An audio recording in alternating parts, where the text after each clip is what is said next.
Hello guys and welcome back. We've reached the end of the workshop and I want to talk about what we've covered so far and how we've designed this workshop and how you guys can progress in the future.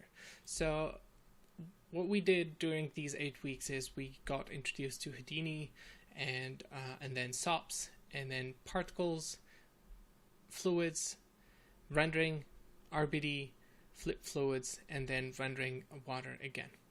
And each of these topics can take a long time to master and create something very high end or high res and that has a lot of interesting visual to it. It's not just about high res sims, it's also high res sims that has important visuals and interesting things to look at. And I highly encourage you guys to go back and refine each of these assignments, because each part that we talked about is a field that you can specialize in. So you can focus on RBD, you can focus on water, you can focus on rendering, you can focus on particles, and each one of these subjects requires a lot of time to basically master and get comfortable with.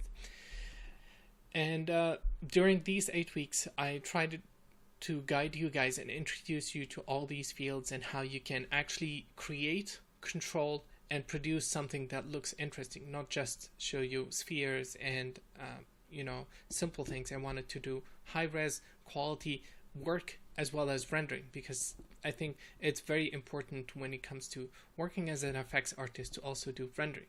Now, a lot of times you see effects work that is not presented properly, and I think that's very it doesn't give the right value to the work you've done. And I highly encourage you guys to focus on rendering as much as possible. Don't just show don't create a water sim and then throw it on Vimeo or on Facebook as particles. Do the full thing, do mesh it, render it, work on the rendering, create something interesting, so that by the end of a year or so, you end up with high quality work on your Vimeo instead of a lot of small tests and sphere and cubes and things like that. And this is how you guys should think of building your portfolios, instead of just having quick examples that don't lead anywhere or don't really represent what you're capable of. And do take on these projects seriously. Do something with particles that explores all the things that you've learned in this workshop. Render it. Do something with RBD. Do something with fluids, with volumes. There's a lot of material here that you guys can utilize. Now, in terms of Rebel Way and how we design these things, the truth is we've designed this workshop to go in conjunction with 3D artists. And the idea is, if you want to create something for your reel from start to finish, it would be very impressive to show that you can do an environment completely, build it in Houdini, even though you're not an environment artist. If you show that you can build that in Houdini, it means you have a very good understanding of SOPs. You have a very good understanding of generalist skills, which are very crucial to being an effects artist. It shows that you understand how to build geometry for destruction, which is the case here. Most of this data that we've created in this workshop, we prepared so that it can be used later.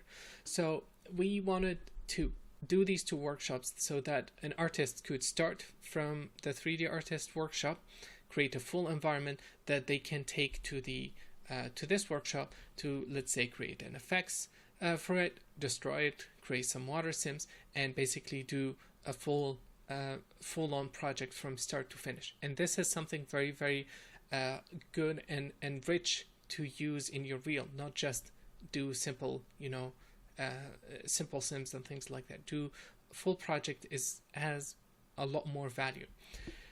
After you finish with all this, along with the destruction workshop that we're planning to do and the flip fluids, we also have the pyro workshop, and that would be the next level. So these two workshops are the foundation. Okay, if you want a good foundation for Houdini and for what comes next, what we have to offer next, these two are the base foundation.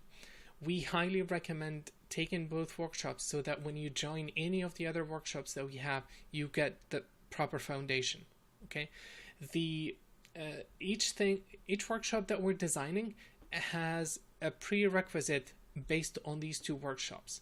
We are not going to design or create advanced workshops that where we cover top basic things that we, or repeat things that we have in other workshops. Actually, all our workshops are designed so they don't overlap, like 0% overlap. But for example, the destruction workshop that I'm planning or I'm creating expects the student to have gone through the sections of the particles and destruction and volume of the introduction. If you don't have that requirement, and if you haven't grasped all these techniques, it's going to be really hard for you to follow the mastering destruction workshop, for example. So that's something to think about. And I think that's pretty much it. Good luck to you guys, and best of luck with your Houdini adventure, and talk to you soon. Bye bye.